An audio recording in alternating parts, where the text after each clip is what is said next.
창세기를 차례대로 살펴보는 가운데 요셉에 대한 기록을 살펴보고 있습니다.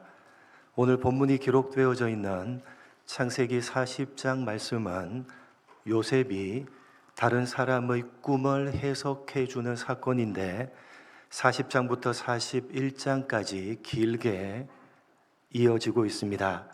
요셉은 억울하게 누명을 쓰고 감옥에 갇혀 있었습니다. 그런데 그렇게 감옥에 갇힌 지 무려 10년쯤 되는 어느 날 이집트 왕의 술 맡은 관원장과 떡 굽는 관원장이 왕에게 죄를 범하고 요셉이 갇혀있던 그 감옥에 투옥됩니다.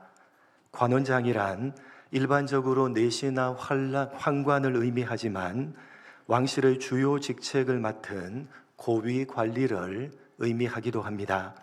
특별히 왕의 술과 떡, 즉 왕이 먹는 음식을 관리하고 책임지는 직책을 맡았다는 것은 왕의 최측근으로 최고의 신임을 받고 있었다는 것을 의미합니다. 그들이 어떤 잘못을 했는지 알 수가 없지만 여하튼 왕에게 큰 잘못을 저지르고 당시 왕의 경호 책임을 맡고 있던 보디발 장군의 집안에 있었던 감옥에 투옥됩니다. 그리고 보디발은 먼저 투옥되어져 있던 요셉에게 그들을 시중들게 합니다. 그런데 하루는 그들 두 관원장들이 각기 다른 내용의 꿈을 꾸고 그 꿈이 무슨 의미인지를 알지 못해서 근심에 사로잡힙니다. 왜냐하면 당시 이집트 사람들은 꿈을 신들의 계시라고 믿었기 때문에 무슨 의미인지 파악하기가 어려운 꿈을 꾸는 것은 참으로 고통스러운 것이었기 때문입니다. 더군다나 감옥에 갇혀서 어떻게 될지 모르는 상황에서 꾼 꿈이었기 때문에 더더욱 마음이 심란했습니다. 이들에게 큰 근심이 있다는 사실을 눈치챈 요셉은 근심하는 이유를 물었고 꿈을 꾸었는데 해석을 할 수가 없다는 답변을 들은 요셉은 그들이 꾼 꿈을 각각 해석해 줍니다. 술 맡은 관원장은 3일 만에 복직되어서 왕궁으로 돌아가서 왕의 시중을 들게 될 것이고 떡 굽는 관원장은 3일 만에 사형을 당하게 될 것이라고 꿈을 해석했고, 요셉이 해석한 대로 술 맡은 관원장은 복직이 되었고 떡 굽는 관원장은 사형을 당하게 됩니다. 그런데 40장 마지막 구절이 이렇게 끝이 납니다. 23절입니다. 같이 읽겠습니다. 시작.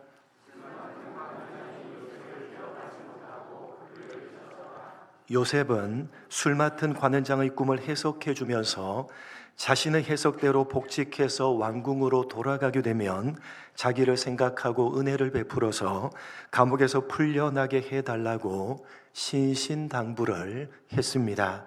그러나 복직을 해서 왕궁으로 돌아간 술 맡은 관원장은 요셉을 기억하지 못하고 잊어버립니다. 그런데 꿈을 해석하는 이야기는 여기서 마무리가 되지 않고 41장으로 계속해서 이어집니다.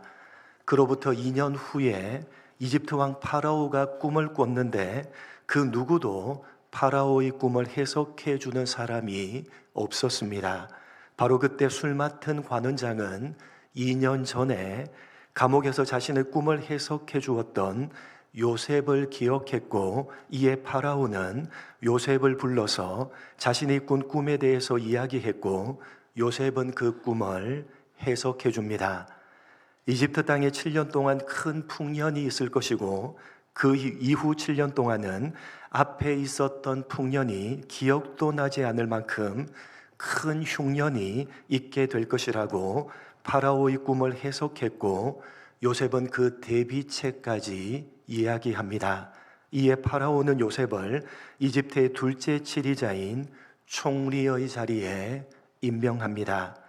이렇게 성경은 요셉의 생애를 기록하면서 무려 2장에 걸쳐서 꿈을 해석하는 이야기를 그 어떤 사건보다도 길게 기록을 하고 있습니다. 그것도 요셉이 감옥에 갇혀 있을 기간 동안에 일어난 유일한 사건으로 성경은 꿈에 관련된 이야기를 기록하는 것입니다. 여러분, 요셉은 17살 때 이집트로 팔려가서 30살에 이집트의 총리가 되었습니다.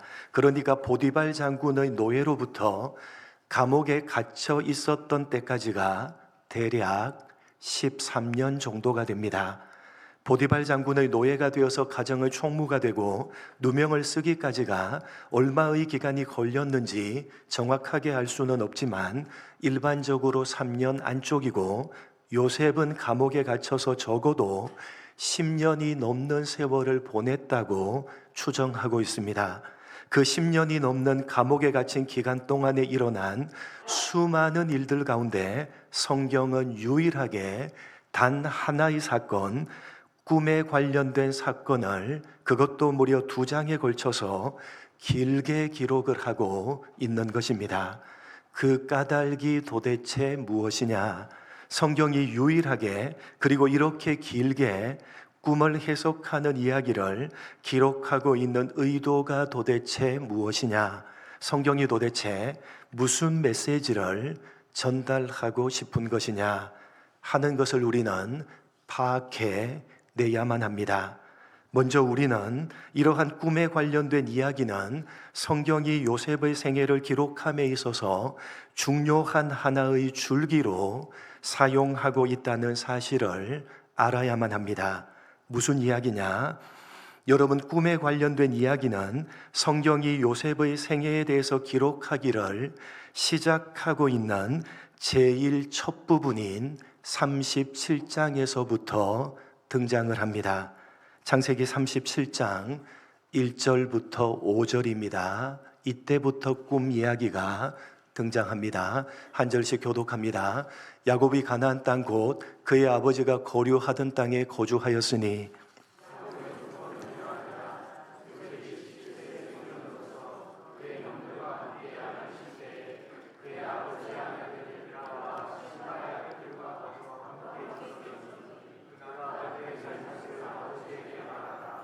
요셉은 노년에 얻은 아들이므로 이스라엘이 여러 아들들보다 그를 더 사랑하므로 그를 위하여 채색 옷을 지었더니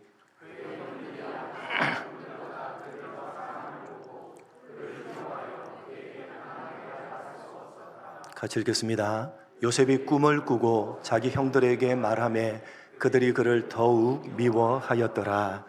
여러분, 성경은 37장부터 요셉의 생애에 대해서 기록을 하고 있는데 요셉이 몇 살 때입니까?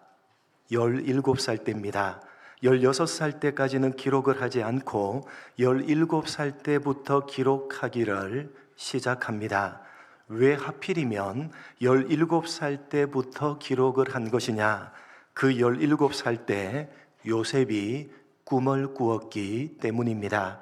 성경은 어렸을 때부터 형들의 잘못을 고자질하고 아버지의 사랑을 독차지해서 형들의 미움을 받고 있었다고 요셉에 대해서 간략하게 소개를 하면서 17살 때 요셉이 꾸었던 꿈 이야기로 요셉에 대한 기록을 시작합니다. 다시 말해서 성경은 요셉에 대한 이야기를 꿈 이야기로 시작을 하는 것입니다. 17살 때 요셉은 2번의 꿈을 꾸게 됩니다. 한 번은 형들의 곡식단이 자신의 곡식단을 둘러서서 절을 하는 꿈이고, 또 한 번은 해와 달과 11별들이 자신에게 절을 하는 꿈입니다. 누가 봐도 무슨 의미인지 알만한 내용입니다. 자신의 형들이 자신에게 절을 하고 심지어는 아버지 어머니를 비롯해서 모든 형들이 자신에게 절을 하는 내용의 꿈입니다. 그런데 여러분, 요셉은 이러한 자신이 꾼 꿈의 내용이 어떤 내용인지를 알고 있었습니까? 모르고 있었습니까? 알았습니까? 몰랐습니까? 몰랐습니다. 만약에 알았다면 형들에게 자신이 꾼 꿈에 대해서 절대로 말하지 않았을 것입니다. 그렇지 않아도 아버지의 지나친 편애 때문에 요셉은 형들에게 미움을 받고 있었고, 그렇게 형들이 자신을 미워한다는 사실을 요셉도 너무나 잘 알고 있었습니다. 왜냐하면 요셉의 나이가 그 정도는 눈치챌 만한 17살이었고 무엇보다 형들이 요셉을 미워해서 그에게 편안하게 말을 하지 않았다. 형들이 요셉에게 사사건건 시비를 거는 투로 말을 했다라고 성경이 기록을 하고 있기 때문에 요셉은 아버지의 지나친 편애 때문에 형들이 자신을 미워하고 있다는 사실을 너무나도 잘 알고 있었습니다. 그랬기 때문에 만약에 요셉이 자신이 꾼 꿈이 무슨 내용인지를 알았다면 절대로 형들에게 자신이 꾼 꿈에 대해서 말하지 않았을 것입니다. 어떤 사람들은 이 요셉이 꾼 꿈을 가리켜서 요셉이 자신의 마음에 가졌던 비전으로 해석을 합니다만 터무니가 없는 잘못된 해석입니다. 많은 사람들이 요셉을 어렸을 때부터 무슨 대단한 비전을 가졌고 그 어떤 어려움과 시련에도 굴하지 않고 결국은 자신이 가졌던 비전을 이루어낸 사람으로 생각을 합니다만, 그래서 꿈꾸는 자 요셉, 심지어는 어린이 가구 메이커가 꿈꾸는 요셉입니다. 들어보셨죠? 꿈꾸는 요셉. 못 들어보셨습니까? 광고도 합니다. 심지어 어린이 가구 메이커가 꿈꾸는 요셉입니다. 해석은 자유입니다마는 성경은 전혀 그렇게 말하고 있지 않습니다. 여러분, 요셉을 가리켜서 꿈꾸는 자라고 호칭을 한 것은 누가 한 것입니까? 누가 꿈꾸는 자, 요셉을 가리켜서 그렇게 호칭을 한 것입니까? 창세기 37장 18절 19절입니다. 같이 읽겠습니다. 시작.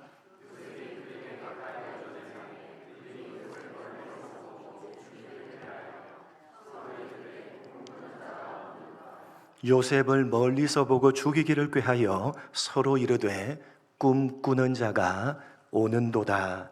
요셉을 가리켜서 꿈꾸는 자라고 호칭을 한 것은 요셉의 형들이 한 것입니다. 좋은 의미로 한 것이 아니라 나쁜 의미로 한 것입니다. 형들이 요셉을 죽이려고 계획을 하면서 미워하는 마음으로 빈정거리면서 조롱했던 호칭이 바로 꿈꾸는 자라는 호칭입니다. 여러분, 요셉은 자신의 마음에 비전을 가졌던 것이 아니라 자다가 꿈을 꾼 것입니다. 심지어 요셉은 자신이 꾼 그 꿈이 어떤 내용인지조차도 전혀 몰랐습니다. 그저 생생하고 신기한 꿈을 꾸기는 했는데 그것이 무슨 내용인지도 전혀 몰랐기 때문에 형들에게 꿈 이야기를 했던 것입니다. 형들도 알만한 내용의 꿈을 요셉은 그 내용조차 파악하지 못했기 때문에 신기한 마음에 형들에게 꿈 이야기를 했고, 그것으로 인해서 요셉은 더욱더 형들의 미움을 받게 됩니다. 그리고 그 꿈 이야기 때문에 결국 요셉은 형들에게 죽임을 당할 뻔하다가 미디안 상인들에게 팔려서 먼 나라 이집트의 보디발 장군의 노예가 되어집니다. 이렇게 성경은 요셉에 대해서 기록을 할 때 꿈 이야기로 시작을 해서 그 꿈 때문에 이집트로 팔려갔다고 기록을 하고 있습니다. 그리고 이어지는 이집트로 팔려가서 노예로 있다가 누명을 쓰고 감옥에 갇혀있는 요셉에 대해서 기록을 할 때도 성경은 유일하게 단 하나의 사건을 기록하고 있는데 그것은 역시 꿈과 관련된 사건입니다. 그러니까 성경은 꿈 이야기를 요셉의 생애를 기록하는 중요한 줄기로 사용을 하고 있는 것입니다. 그렇기 때문에 요셉에 대한 성경의 기록을 살필 때에 우리가 주목해야 되는 것은 꿈 이야기입니다. 그렇다면 37장에 나오는 꿈 이야기와 40장, 41장에 나오는 꿈 이야기, 이 두 개의 꿈 이야기가 어떤 차이가 있느냐? 도대체 성경이 꿈 이야기라는 줄기로 요셉의 생애를 기록하면서 무슨 메시지를 전달하고 싶은 것이냐 하는 것입니다. 여러분, 이 꿈 이야기가 이어지면서 어떻게 달라집니까? 여러분, 처음의 꿈 이야기와 이어지는 꿈 이야기가 어떻게 달라집니까? 두 개의 꿈 이야기가 어떤 차이가 있습니까? 37장에 나오는 꿈 이야기는 요셉이 꿈을 꿨는데 자신이 꾼 꿈이 어떤 내용인지조차도 몰랐다는 내용입니다. 그런데 40장, 41장에 나오는 꿈 이야기는 전혀 다릅니다. 다른 사람이 꾼 꿈, 심지어는 그 누구도 해석을 할 수가 없었던 이집트 제국의 파라오가 꾼 꿈을 요셉이 해석해 줬다는 내용입니다. 전혀 다릅니다. 무슨 이야기입니까? 자신이 꾼 꿈의 내용조차 파악하지 못했던 요셉이 다른 사람이 꾼 꿈, 그것도 그 누구도 해석해 내지 못하는 파라오의 꿈을 해석해 주는 사람으로 변해져 있더라는 것입니다. 그것이 성경이 하고 싶은 이야기입니다. 여러분, 이게 무슨 의미냐 하면 좀 더 구체적으로 창세기 40장 8절을 보시겠습니다. 이게 도대체 무슨 이야기냐? 창세기 40장 8절입니다. 같이 읽겠습니다. 시작.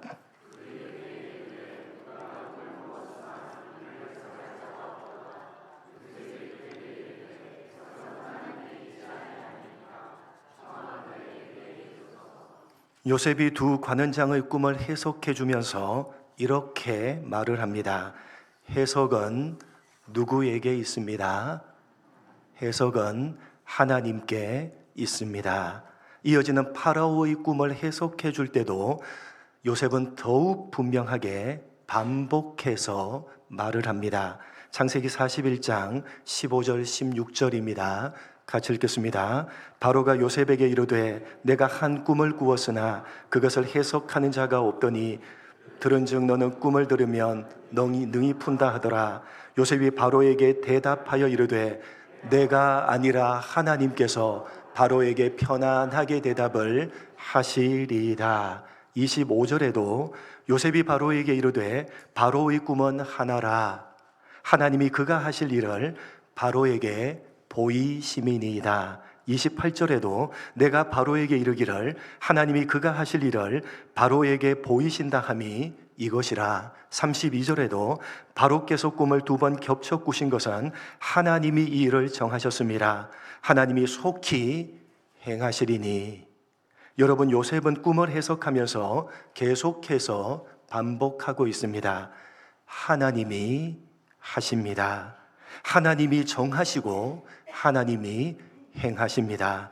모든 것을 누가 주관하십니다? 모든 것을 하나님이 주관하십니다. 라고 계속해서 반복합니다. 여러분, 요셉은 원래 어떤 사람이었습니까? 자신이 꾼 꿈이 무슨 내용인지조차 모르던 사람이었습니다. 다시 말해서 모든 것을 하나님께서 주관하신다는 사실을 전혀 몰랐던 사람이 요셉이었습니다. 그런 요셉이 어떤 사람으로 변하게 됩니까? 모든 것을 하나님께서 주관하십니다 라고 고백하는 사람으로 변하는 것입니다. 여러분, 성경은 41장 말미에서 이러한 사실을 다시 한번 분명하게 강조하고 있습니다. 창세기 41장 44절 45절 상반절입니다. 같이 읽겠습니다. 시작.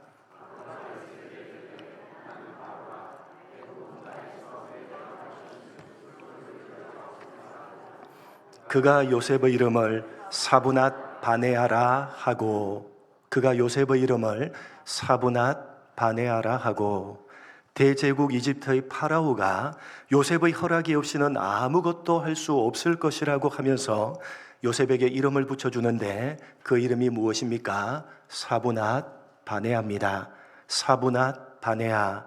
하나님께서 말씀하셨고 그분은 살아 계시다. 사브낫 바네아.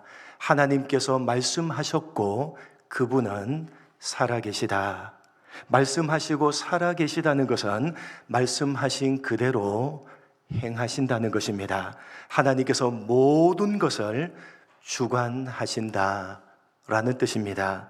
여러분, 요셉은 하나님께서 모든 것을 주관하고 계시다는 사실을 몰랐습니다. 그런데 노예로 팔려가고 감옥에 갇혀서 10년이 넘는 세월을 보내는 가운데 요셉은 비로소 하나님께서 모든 것을 주관하고 계시다는 사실을 깨닫게 되었고 비로소 고백하게 되었던 것입니다. 사랑하는 성도 여러분, 하나님께서는 여러분의 모든 것을 주관하고 계십니다. 믿으시기 바랍니다. 믿으시기 바랍니다. 아니요, 여러분, 너무 쉽게 대답하지 마시기 바랍니다. 여러분, 요셉은 30세의 총리가 되기 2년 전인 감옥에 갇혀 있었을 때 비로소 하나님께서 모든 것을 주관하고 계시다고 고백을 했습니다. 무려 13년이나, 아니 그가 모태신앙이었기 때문에 무려 28년이나 걸렸습니다. 성경에 기록하고 있지 않은 16년을 포함해서 17세 때까지 요셉은 신앙생활을 하고 있었지만 하나님께서 모든 것을 주관하고 계시다는 사실을 그는 전혀 깨닫지 못했습니다. 그럼에도 하나님께서는 요셉의 모든 것을 주관하고 계셨습니다. 형들에게 죽임을 당할 뻔하다가 노예로 팔려가는 일도 하나님께서 주관하고 계셨고, 이집트로 팔려가서 보디발의 노예가 되는 일도 하나님께서 주관하고 계셨고, 억울하게 누명을 쓰고 감옥에 갇히는 일도 하나님께서 주관을 하셨습니다. 무려 10년이 넘는 세월 동안을 아무런 기약도 없이 감옥에 갇혀 있었던 일들도 하나님께서 주관을 하셨습니다. 그렇게 하나님께서 요셉의 모든 것을 주관하셨지만 요셉은 깨닫지도 못하고 알지도 못했습니다. 그래서 요셉은 주어지는 하루하루를 탄식하면서 비명을 지르면서 다만 버티는 것밖에는 할 수 있는 것이 아무것도 없었기 때문에 그냥 하루하루를 버텨낸 것뿐입니다. 여러분, 요셉은 모든 것을 믿음으로 이겨낸 것이 결코 아닙니다. 여러분, 모든 것을 요셉이 믿음으로 이겨내지 않았습니다. 우리는 너무 쉽게 생각을 합니다만 성경은 전혀 그렇게 말하고 있지 않습니다. 시편 105편 18절 말씀을 보시면 영감받은 시편 기자가 감옥에 갇혀있는 요셉의 상태를 이렇게 설명하고 있습니다. 우리는 믿음으로 그 모든 것들을 넉넉하게 이겨냈다, 쉽게 그렇게 생각합니다만 사실은 그렇지 않습니다. 영감받은 시편 기자가 감옥에 갇혀 있었던 요셉의 상태를 이렇게 이야기합니다. 같이 한번 읽어보겠습니다. 그의 발은 착고를 차고 그의 몸은 쇠사슬에 매였으니. 여러분, 그의 몸은 쇠사슬에 매였으니, 우리나라 말로 그렇게 번역이 되어져 있지만 사실 히브리 원어를 정확하게 번역을 하면 이렇습니다. 쇠사슬이 그의 혼을 꿰뚫었다. 몸이 아니라 쇠사슬이 그의 혼을 꿰뚫었다. 그래서 여러분, 성경을 보시면요, 몸 옆에 숫자가 있고 그 숫자를 밑에서 찾아보면 히쉼표 혼, 우리나라 말로 몸으로 번역했지만 사실 히브리어로는 정확하게 혼이라는 뜻이다 라고 성경에 명시해 놓고 있습니다. 여러분, 영감받은 시편 기자가 감옥에 갇혀 있는 요셉의 상태를 설명할 때 그의 혼을 쇠사슬이 꿰뚫고 있었다. 요셉은 그의 혼이 쇠사슬에 꿰뚫려 있었습니다. 거의 혼이 나가고 정신이 나간 상태였습니다. 혼비백산에서 어쩔 줄을 몰라 하며 도무지 할 수 있는 것이 아무것도 없는 그런 상태였습니다. 믿음으로 이겨낸 것이 아니라 할 수 있는 것이 아무것도 없었기 때문에 그냥 버틸 수밖에 없었던 것입니다.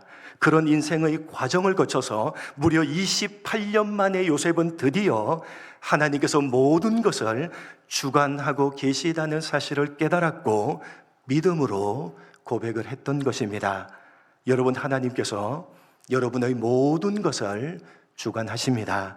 여러분이 지금까지 살아왔던 모든 인생의 걸음걸음을 하나님께서 주관하셨습니다. 지금 현재 여러분이 살아가고 있는 그 모든 현실들을 하나님께서 주관하고 계십니다. 그것이 기쁜 일이든 슬픈 일이든 좋은 일이든 나쁜 일이든 형통한 일이든 불통한 일이든 행운이든 억울한 일이든 그 어떤 일, 그 어떤 현실이라도 그 모든 것을 하나님께서 주관하신다는 사실을 믿으시고 믿음으로 고백을 하시기 바랍니다. 여러분, 하나님께서 요셉을 그 고백을 하는 자리까지 인도하셨듯이 우리 모두를 그 고백을 하는 자리까지 인도하실 것입니다. 반드시 그렇게 하실 것입니다. 그리고 요셉에게 그 고백을 받아내셨듯이 우리에게도 그 고백을 받아내실 것입니다. 여러분은 지금 현재 인생의 어느 자리를 지나가고 계십니까? 사랑을 독차지하고 아무런 걱정이 없는 그런 자리십니까? 아니면 노예로 팔려가고 있는 그런 자리십니까? 억울하게 누명을 쓰고 감옥에 갇혀 있는 자리십니까? 아니면 총리의 자리에 있으십니까? 여러분이 그 어떤 인생의 자리, 그 어떤 인생길을 지나가고 있다고 할지라도 하나님께서 말씀하셨고 그분은 살아계십니다. 여러분이 그 어떤 인생의 자리를 지나가면서 여러분이 어떤 고백을 하며 어떤 마음을 가지고 있다 할지라도 하나님은 여러분에게 말씀하셨고 그분은 살아계십니다. 그 하나님께서 여러분의 모든 것을 주관하고 계십니다. 믿으시기 바랍니다. 믿으시기 바랍니다. 기도하겠습니다. 하나님 아버지, 하나님께서 모든 것을 주관하고 계십니다. 하나님께서 요셉을 그 자리까지 인도하셨고 하나님께서 모든 것을 주관하셨다는 그 고백을 받아내셨다는 사실을 오늘 가슴 깊이 새기는 우리가 되게 하여 주옵소서. 우리가 지금 현재 어떤 인생의 자리를 지나고 있다 할지라도 우리가 어떤 고백을 하고 있다 할지라도 하나님께서는 모든 것을 주관하고 계시다는 사실을 하나님 깨닫게 하여 주옵소서. 알게 하시고 고백해 하여 주옵소서. 그 하나님께서 오늘도 우리의 모든 것을 주관하고 계심을 믿으며 오늘도 믿음으로 살아내는 우리가 되게 하여 주옵소서. 감사하오며 예수님의 이름으로 기도드립니다. 아멘.